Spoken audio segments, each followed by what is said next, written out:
சொந்த வீடு கட்ட குலதெய்வ பரிகாரம் எப்படி செய்கிறது அப்படின்னு சொல்லி பார்க்கலாம் வாங்க. நம்மள நிறைய பேருக்கு வந்து சொந்த வீடு கட்டணும்னு சொல்லி ஆசை இருக்கிறது. இந்த சொந்த வீட்டை கட்டணும் என்பதற்காக இவ்வளவு போராட்டங்களை வந்து நடத்தி பார்த்துருப்போம். ஆனால் வந்து ஒன்றுமே வந்து வேலையாகவில்லை. பணம் காசு இருந்து சொந்த வீடு கட்ட முடியாதவர்கள் சில பேர் இருப்பாங்க. சொந்த வீடு கட்ட ஒரு ரூபாய்க்கு கூட சேமிப்பில் இல்லை அப்படின்ட்டு சொல்லியும் இருந்தாலும் வந்து அந்த சொந்த வீடு கட்டணும் கட்டியே விடுவேன் அப்படின்ற நம்பிக்கையில் இருப்பவர்களும் வந்து பல பேர் இருக்காங்க. இதில் வந்து நீங்கள் எந்த பட்டியலில் வந்து இருந்தாலும் சரி, உங்களுக்கு இந்த பரிகாரம் வந்து கை கொடுக்கும்னு தான் சொல்லணும். நம்பிக்கையோட பிறகு வந்து நான் சொல்லக்கூடிய விஷயங்களை வந்து குலதெய்வ கோவிலில் வந்து செய்து பாருங்களேன். முதல்ல உங்களுடைய குலதெய்வம் ஆண் தெய்வமா பெண் தெய்வமா, அந்த குலதெய்வத்திற்கு உரிய கிழமை என்ன என்பதை வந்து நீங்கள் வைத்து தான் இந்த பரிகாரத்தை நீங்கள் செய்யணும். உங்களுடைய குலதெய்வத்திற்கு வந்து உரிய கிழமையில் இந்த பரிகாரத்தை செய்வது பல மடங்கு பலனை தரும். ஒரு மஞ்சள் நிற துணியை எடுத்துக்கொள்ளுங்கள். வெள்ளை நிற துணியை வந்து மஞ்சள் நனைத்த வந்து உலர வைத்து பார்த்தீங்கன்னா மஞ்சள் நிற துணியை தயார் செய்து கொள்ளலாம். அதில் வந்து சின்னதாக வந்து படிக்கார கல் ஒன்றும் ஒரு பித்தளை நாணயமும் பெரிய கட்டி பச்சை கைப்புறம் வைத்து வந்து இதை முடிச்சாக வந்து கட்டி குலதெய்வத்தின் பாதத்தில் வைத்துட்டு நீங்கள் வேண்டிக் கொள்ளணும். குலதெய்வத்துடைய வந்து கோபம், குலதெய்வத்திற்கு முன்னோர்கள் செய்யாத நேர்த்திக்கடன் ஏதாவது இருந்தால் பார்த்தீங்கன்னா எங்களுக்கு மன்னிப்பு கிடைக்கணும்னு சொல்லி நீங்கள் குலதெய்வத்திடம் வந்து வேண்டிக் கொள்ளுங்கள். இது முதல் பரிகாரம். அதற்கு பிறகு குலதெய்வ கோவிலுக்கு குடும்பத்தோடு செல்லணும்.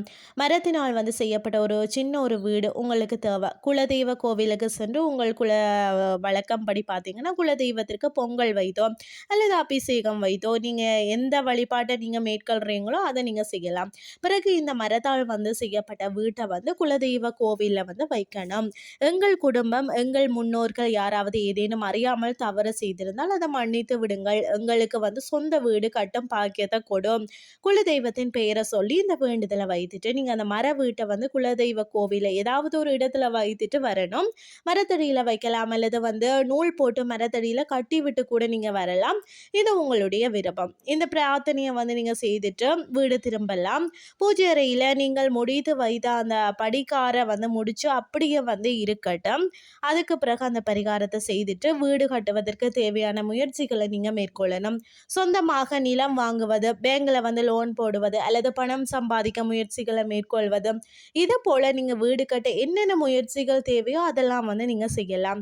சீக்கிரமாக சொந்த வீடு கட்டும் பாக்கியம் வந்து உங்களுக்கு கிடைக்கும். 3 மாதத்தில் துவங்கிய உங்கள் முயற்சி வந்து நிச்சயம் 3 வருடத்திலாவது வந்து நிறைவேறிவிடும். உங்களோடு சேர்ந்து வந்து அந்த குலதெய்வ தெய்வமும் பார்த்தீங்கன்னா வீடு கட்ட தேவையான வேலைகளை பார்த்து கொள்ளும்.